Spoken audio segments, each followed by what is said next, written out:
You are what you eat. Debunked. We all have this friend. You know who I'm talking about. Vegan friend, vegetarian friend, somebody who's lives a very ecological lifestyle, and they have one of those t-shirts on it. You are what you eat. They're politically active, and when you hear it, you kind of think, they're just telling me to eat like them. That's what they're telling me.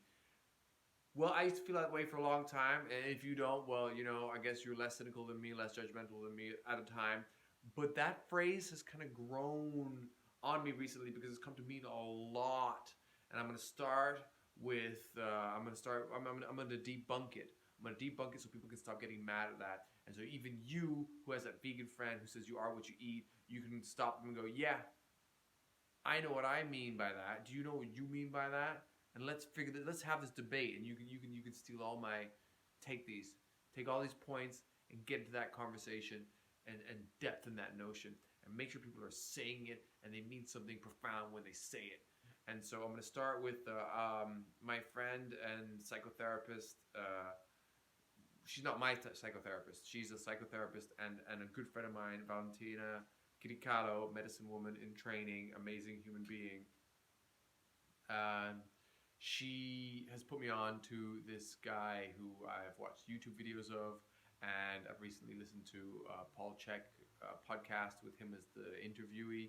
His name is Dr. Zach Bush, and he's an MD, and he is doing some profound work out there. He's kind of, followed his truth. He's been on a very long, grueling, dedicated path to his truth and what he's finding, and he wants to make major changes in Africa and developing countries in which this can still be instilled, because governments are still influenceable.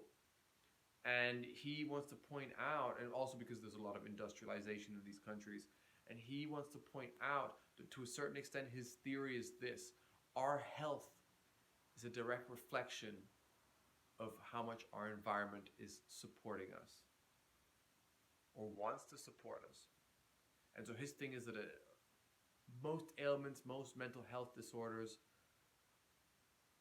most mood disorders, we really got to start with looking at what we're putting in the soil around us, how we're producing our food, our vegetables, what's in the water we're washing with, drinking, what's in the air we're breathing, all this stuff,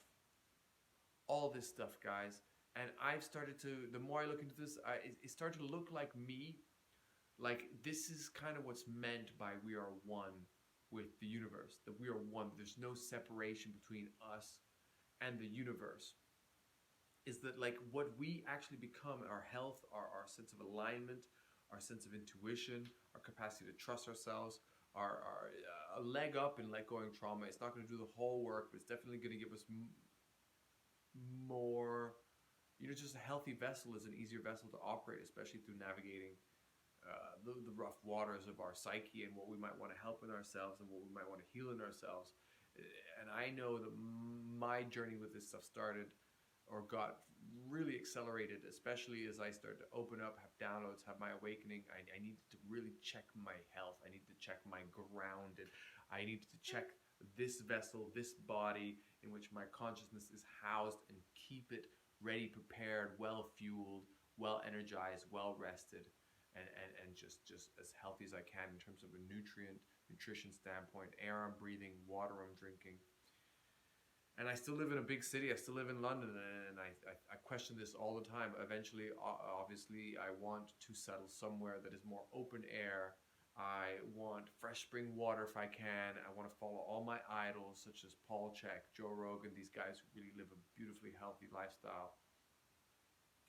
However, coming back to Zach Bush, his thing is the health will always favor the rich, and there'll always be unnecessary casualties in terms of health ailments if we don't start living more in alignment ecologically with our environment, if we don't start looking at our health directly to question what needs to change in our water supply, what needs to change in our ecosystems. And he looks at it like this: like you are the proof of what's not in balance outside of you. There is no separation in that sense. We are a direct indicator. And I'm going to bolster this notion, this idea, by going a bit into the gut biome, our immunological defense. This is something I learned whilst I was studying immunology when I was in uni, doing biology. And we got taught, and this kind of blew my mind, these are the first opening class immunology, and these few facts blew my mind irrevocably. And it was to find out that our first immunological defense is actually the stuff that we grow on us. The bacteria, the fungus, the cells that live inside of us and on our surface that are not our body's cells. And this teacher gave us the stat that the human body is comprised of 10 to the 13th power of cells. So it's 10 with 13 zeros behind it. I don't know what number that is, but just know 1 0 and then 13 more zeros, however million gajillion that is. I don't know what the number is named. That is on average how many cells we have. Then he asked us, do we know on average how many foreign cells we have living on the outside of our body? Answer, 10 to the power 12. So 10 with 12 zeros behind it. Again, don't know what that number is. However, what I do know is that's 1/10 of the amount of cells that make up our own body. Yeah, that we have on average living on our surface. How many cells, this is where he really blew our minds, how many cells do we have on average of foreign cells living on the inside of our human body? 10 to the 14. Yes, guys, I said 10 to the 13 is the amount of cells that we have of our own self. 10 to the 14 is how many foreign cells on average we have living inside of us. Yes, guys, that's 10 times the amount of cells that make us up. What the hell are we then? What are we? His joke was if aliens came to observe our planet and they saw us, they wouldn't think, oh, what an interesting apex predator this planet has come to evolve. They'd think, what interesting test tubes all this multitude, this universe of unicellular, of organisms and fungi have decided to incubate. Yeah, guys, I'm going to push this a little further. I've listened to enough podcasts, Joe Rogan and scientists, Sam Harris and biologists, to know that there's huge hypothesizing in the scientific community about how much of our behavior is actually determined by the things that we are cultivating inside of us. And they have countless examples of bacteria that have evolved to control absolutely the behavior of other organisms or other organisms that are their host organism. I'm going to give you one example that I always remember. I don't remember the names of these things, but there's a bacteria. It's a parasite. It's the first phase of its life, it wants to be in a rat. The second phase of its life, it wants to be ideally in a cat. Guys, rats and cats, we all know, mortal sworn enemies. Yes? Mortal sworn enemies. Yes? Tom and Jerry, countless cartoons on this stuff, guys. People get cats to kill the rats they have in their house, or keep them away at least. Well, you might want to ask yourself, how the hell does this parasite get from the rat to the cat then? And maybe if it was the other way around, cat first then rat, maybe. Because cats catch rats, but rats first and then cats. Well, what scientists discovered is that this parasite has evolved to learn how to influence, manipulate the part of the rat's brain that is in charge of it knowing it should be scared of cats. So these rats go out and they commit rat suicide under the influence of this parasite pulling the strings. Yes, guys, it's like a Pinky in the Brain episode. Pulling the strings of this rat's behavior, this rat's brain. So it steps out like a drunk, stumbling, clueless rodent into the path of a cat that just looks at it and probably goes, yeah, he deserves it. Chow time. And then parasite goes into its favorite host for the second phase. There's also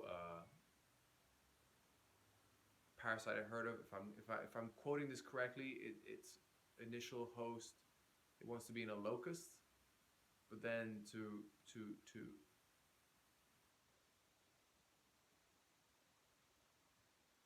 then its second phase, it wants to be in the water, either from mosquito larvae or something like this. And so it gets locusts to jump in to water sources, but sink, like not choose to come out. And I was told, I heard in these podcasts, this is like two of hundreds of examples of this being known to happen in the animal kingdom. So when you think about that, you got to think about, I'm comprised of 10 times more foreign cells than I am of my own body.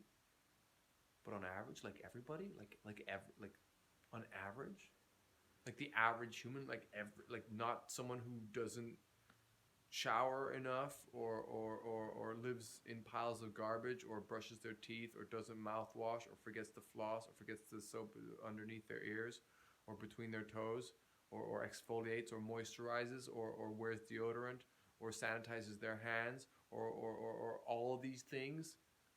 All these things.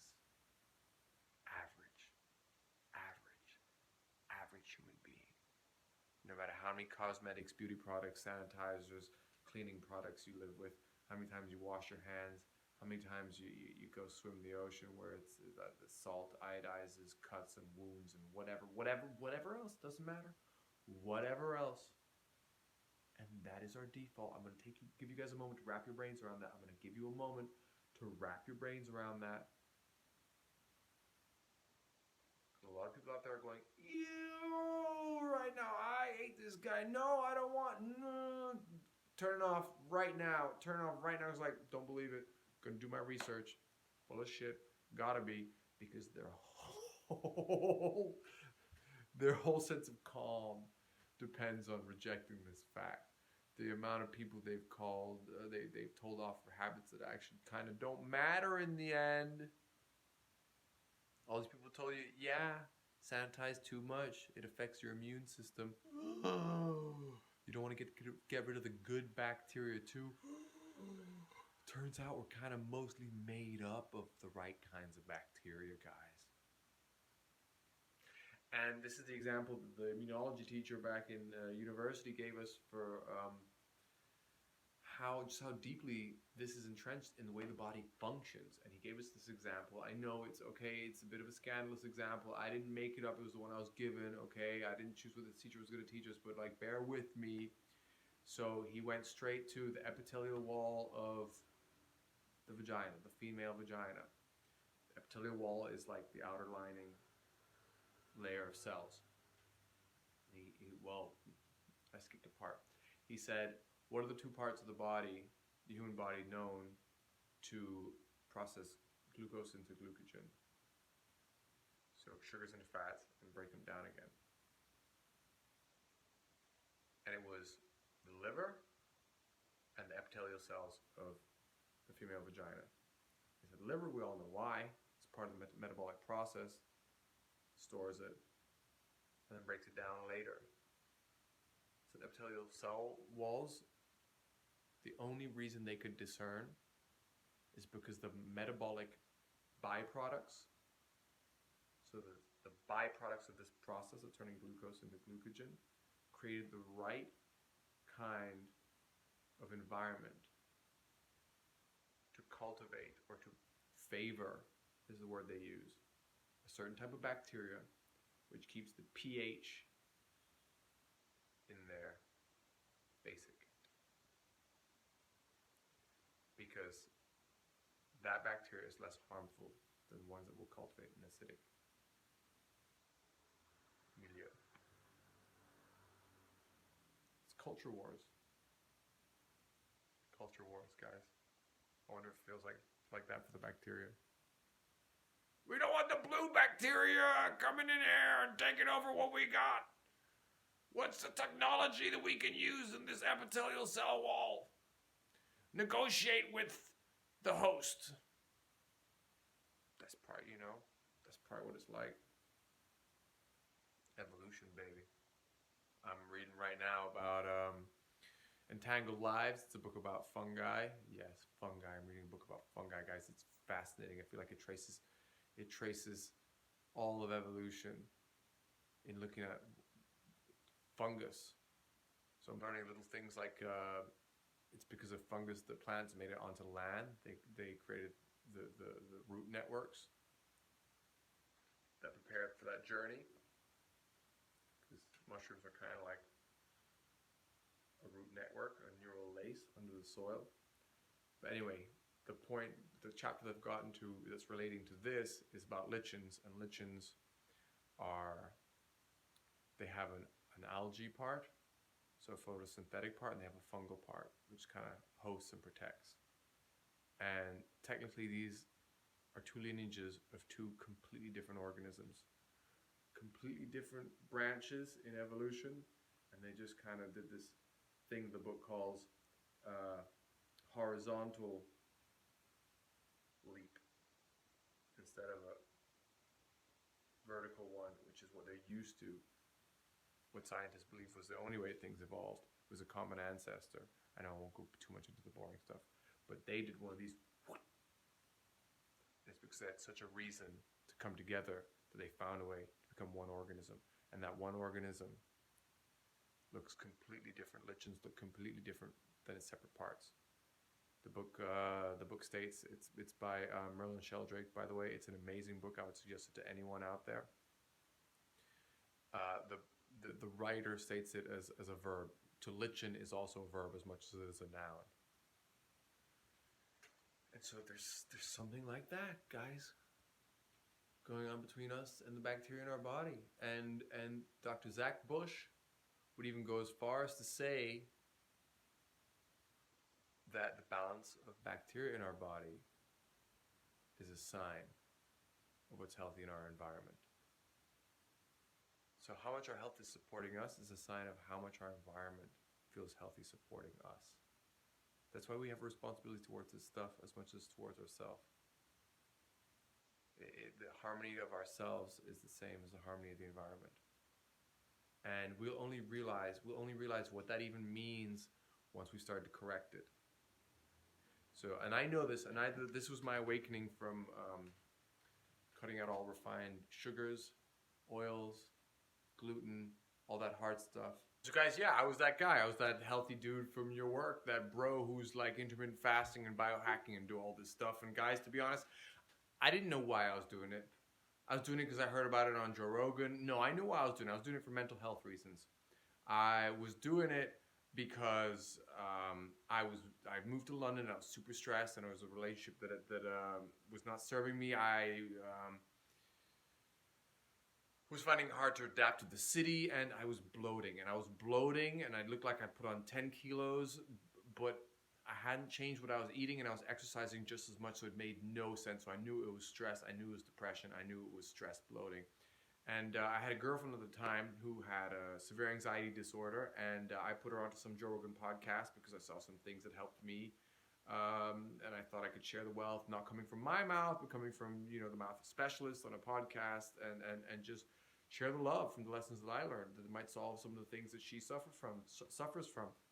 And one of them was this, I should look up her name, this female psychiatrist who she was pioneering the way to tackle severe personality disorders, going all the way up to schizophrenia, with a complete cleanliness lifestyle overhaul. So making sure everything you're eating is clean, but also the water coming out of your shower, the toothpaste you use, all the chemicals, the products you put in your body. Just a complete overhaul for, I think it was 3 months.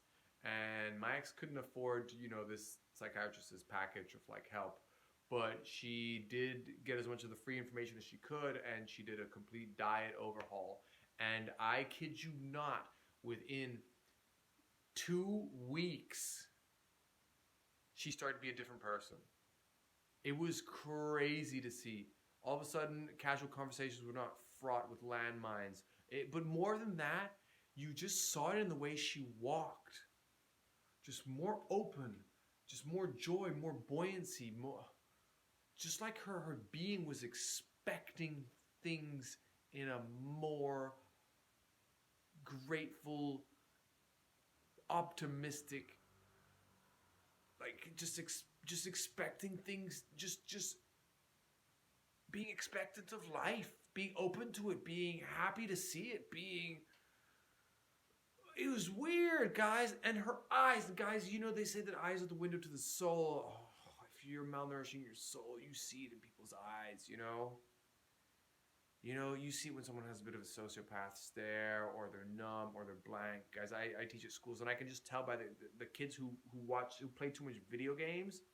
It's like there's a glaze over their eyes. It's like their eyes have been programmed, have been trained to see things as a flat screen.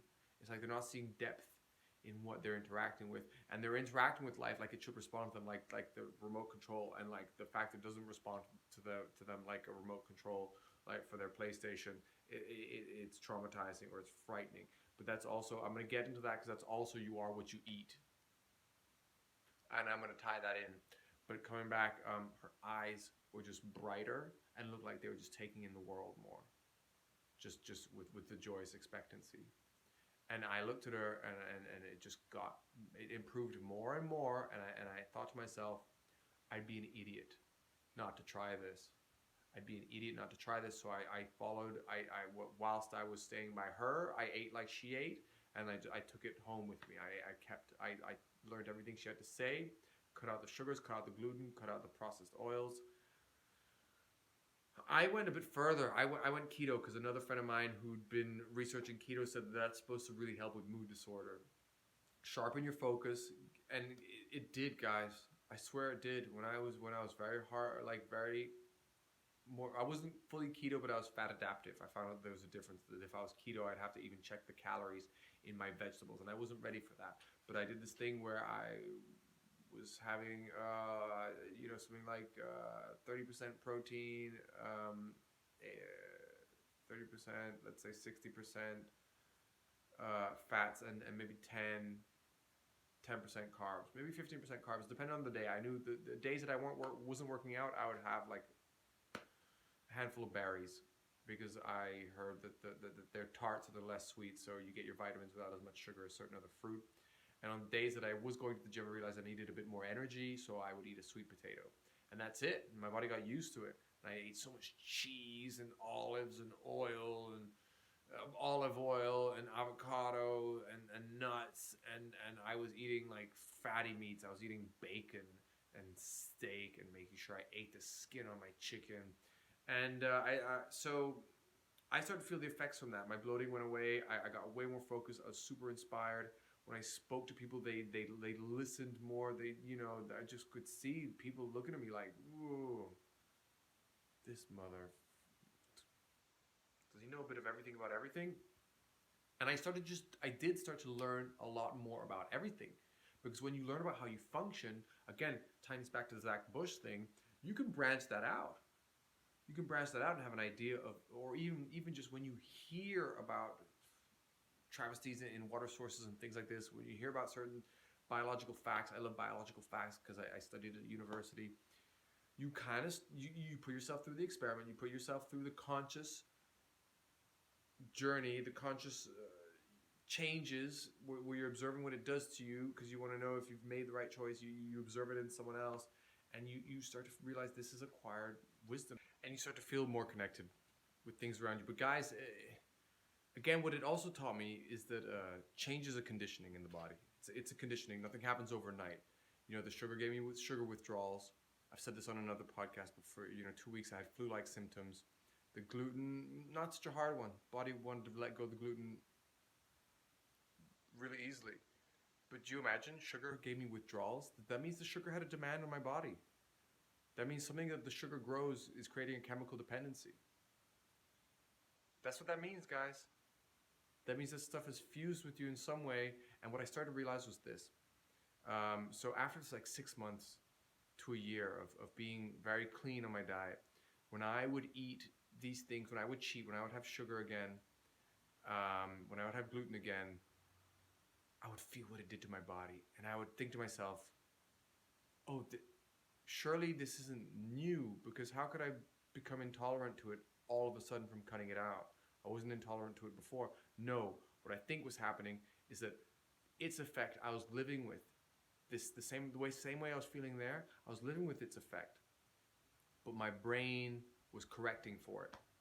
So I didn't even know the amount of anxiety it was causing me. I didn't even know the amount of fatigue it was causing me. I didn't even know the amount of irritation it was causing me. It's only now that I've been living clean for a long time that now I take it in, and my baseline is the feeling that clean eating gives me. Then I go, oh wow, I was living with this. Oh well, I don't want to go back to it. I don't crave it anymore. I don't want it anymore. I don't have time for going through these kind of sensations in my body. I was feeling so much better. Oh wow, I'm really proud of myself. And it's funny, that's how you learn. Probably the same way your environment evolves. But that's how you learn. So you are what you eat, guys. You don't notice it straight away, but you start to become it. You start to rewire the connections. You become the diplomat in the colony wars of bacteria in your body. You're the gatekeeper. You invite or you disinvite the ones that are healthy or not healthy for you. And along with that, as my example, as my story with my ex mentions, like that dictates your behavior. So you are what you eat. What you eat allows you to behave certain ways, because you are or no longer are fighting with the effects of something that you're eating, which you're not aware of, and then projecting it into onto a situation. And I remember hearing a Sam Harris podcast. This is how much free will is really something you need to refashion in your heads, but in a good way, because this gives you more compassion, more patience with human beings everywhere, and it gives a less desperate seeming solution to desperate seeming feelings. And he mentioned in the podcast with a biologist, I don't remember the name of the biologist, that there is a 70% chance of feeling more aggressive if you're in the vicinity of rotting food or garbage. And that is a survival instinct in the body, that if there's rotting flesh around, you might be in danger, or there might be illness in the area, so you might have to fight to escape. Guys, amazing. So take what control you can back.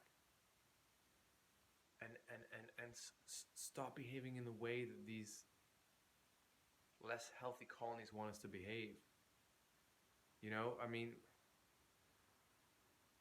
but all this stuff you can also change through meditation, just through observation of self, through being more in line, in tune with what it is to just be.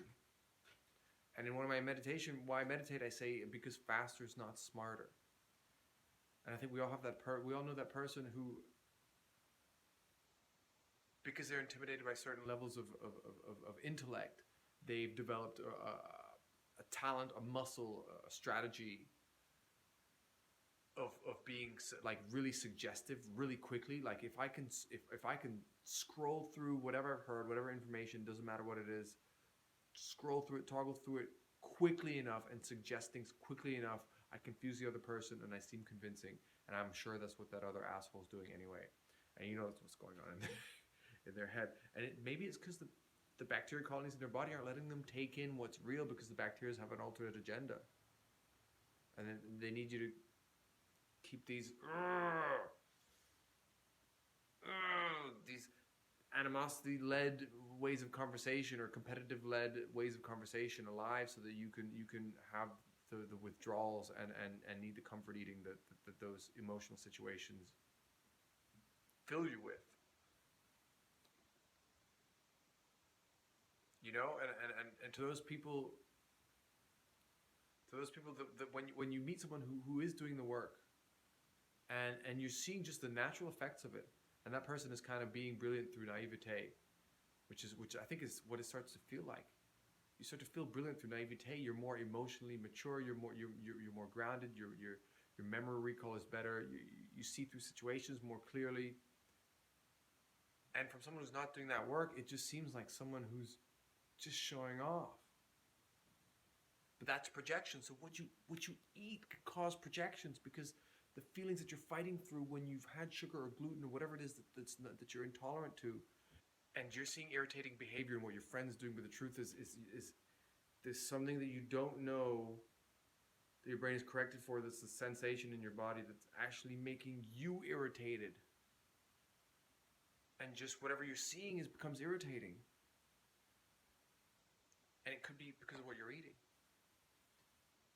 could be because of what you're smelling. It could be because of what's in your water. It could be because of what you're washing your hair with. It could be all kinds of things, guys. So, make sure you're careful about what you become, what you are, what you feed yourself. And know that the change happens over a long time. And this lesson opened me to realizing that psychological change happens over a long time. Listen to my YouTube videos about anxiety, reframing anxiety, and understanding that actually anxiety is a symptom of changing of ways when your brain fires in the same ways for too long to open new pathways in the brain. Coming to the edges of those pathways, it feels like having anxiety. And then on the other side of going through whatever that thing that's making you anxious, just going through with it and venturing into it until you start to get it under control, get it under hand. Because our unconscious is so wise, guys. Sometimes it's just the firing of our brain that even makes us feel unskilled in certain domains. Okay, there's muscle memory, there's a whole ton of other things as well. But you'll never know till you get on the other side of that anxiety. And when you open new pathways in the brain, you open new behaviors to yourself, just like when you eat right. And you expand your consciousness, because what is someone with more behaviors at their beck and call? There's someone who can mold their reality way more differently, who can enter into different situations with a lot more variety. And if you are consciousness in a body, that is the expansion of consciousness. The consciousness can be in the midst of more experiences. Not just in the midst of more experiences, have more profound interpretations of the same experiences that they're in all the time. Depth in your knowledge, expand your consciousness. Guys, use that quote. Use that concept for it. It is my best attempt of grounding the spiritual stuff and the scientific stuff. There is a correlate. Language is a medium, it's imperfect. But it's poetic in essence. If you take it as poetic in essence, you'll find the truth spans all fields of knowledge. And that life is this incredible thing where the scope of story is one that translates into all those mediums of knowledge. That even just perception is a three-dimensional. It's probably, like they say in physics, a five-dimensional thing if you know the right equations. The time is flat in the fourth dimension. Play with it poetically. Anyway, what I wanted to get back to is, if you're someone who, to deal with the fact that someone else is spouting deep information that you can't get around, and you want to suggest things quickly, or you need to prove to yourself that you could make that person do a handstand or something, if you're so smart, well, I'll see if I can make you do this for me. And it's kind of like you're winning games that only you know the rules of, and you're like feeding your self-esteem, you're feeding your ego, you're feeding your pride off of these games. You're also feeding yourself junk food. And you're feeding your esteem off of wins with training wheels because you're the only person who knows the game. And that other person is probably just healthy enough to have a really easy access to compassion. And you've hardwired compassion as stupidity and naivete.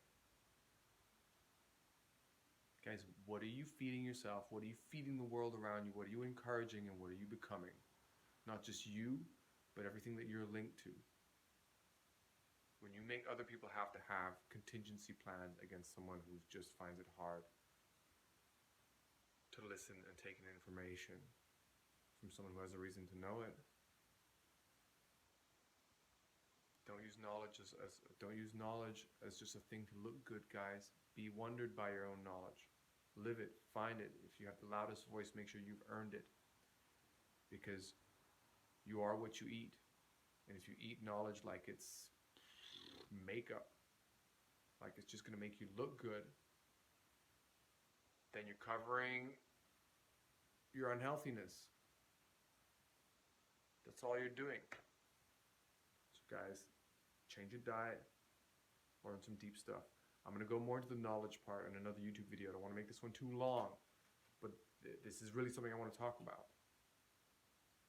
Why philosophical ideas are important, why scientific facts are important, why stats are important to gauge and to plan your life by.